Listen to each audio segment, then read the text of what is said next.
jama'a barkanku dai, ni ne wanda ake kira shugaban zaure.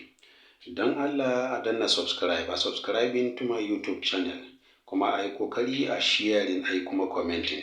Na gode.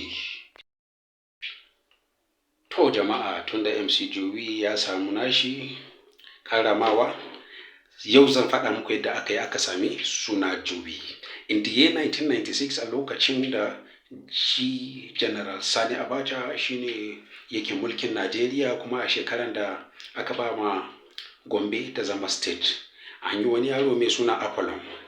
Sai wata anti ta ce, ya Apollon, ka zo mana, ka zo ka je ka siyo mun kosai. Kosan nawa? Kosan 10. Nawa ta bashi? Ta bashi 50, don lokacin 50 shine highest denominator.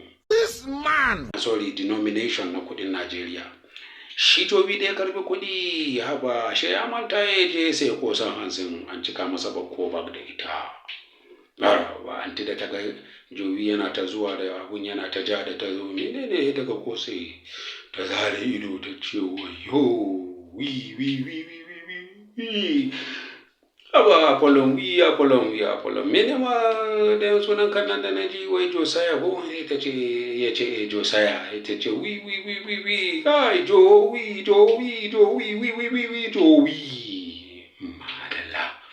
Yadda aka yi aka samu sunan Joey kenan daga wi, Joey. Na gode.